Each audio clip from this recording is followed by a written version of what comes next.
When people have been away from home for some time, coming home again is not always easy.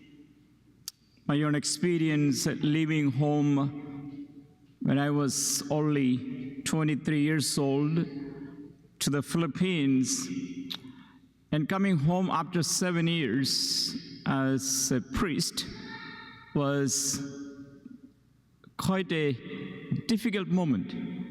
It was very exciting, but I had to wait for my mom to tell who is my sister, who is my brother, because they had grown up. When I left, they were like little young children. They grew up to be teenagers, and it was not easy to recognize them. Same was my experience when I left Mary Queen many years ago, came back. It's a different adjustment that you make, and it's not sometimes or often not easy because people, situations changed, so you got to readjust yourself. The people at home may have changed in the meantime. Those who come home may also have changed since leaving home. So it's both ways. I changed, and probably many of you have changed. There can be expectation that things will be as they have always been. And when that does not happen, it can lead to misunderstanding and sometimes frustration. For example, today in the Gospel, Jesus comes home to Nazareth after being away from his hometown for some time. He had changed in the meantime. He left Nazareth as a carpenter's son. He returned a preacher of God's kingdom and a healer of the brokenhearted.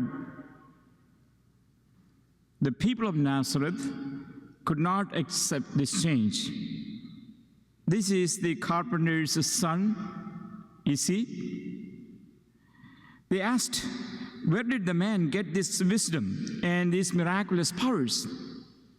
They wondered. The people of Nazareth would not accept Jesus because he was not the person they once knew. We too can be slow to accept people who have moved on in some way or other. We only want them as we once knew them.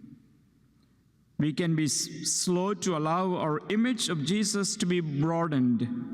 Yet, more than any human being, Jesus is always beyond our full understanding. We never grasp Jesus completely. And we always must be open to growing our knowledge and love of him until that day when we see him face to face. We need to face rejection with prophetic courage and optimism, as Jesus did. Perhaps we have experienced the pain of rejection, betrayal, abandonment, violated trust, neglect, even abuse, even from friends and family members. When we reached out to them as God's agents of healing and saving grace, we want to do something good for them, but we get rejected. Perhaps we ourselves are guilty of the same rejection of God in his agents.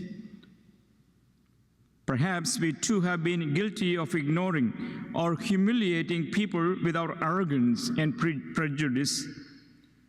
Let us learn to correct our mistakes and to face rejection from others with courage. Let's not, like the people in Jesus' town, reject God in our lives.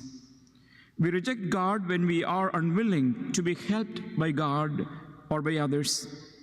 Such unwillingness to be helped prevent us from recognizing God's directions, help, and support in our lives coming to us through his words and the Bible.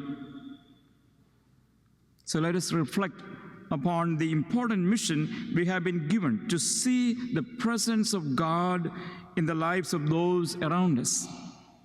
What if Jesus had known and had grown up in our town here in Friendswood? Just imagine, Jesus is growing up here in our own town as your neighbor. If Jesus is our neighbor, if he's growing up with us, Jesus does live in each person that you encounter every day. He may not be physically present, he may not be living in this neighborhood in physical person, but he lives in our hearts. He lives in our lives every day. So do you recognize him every moment of our life?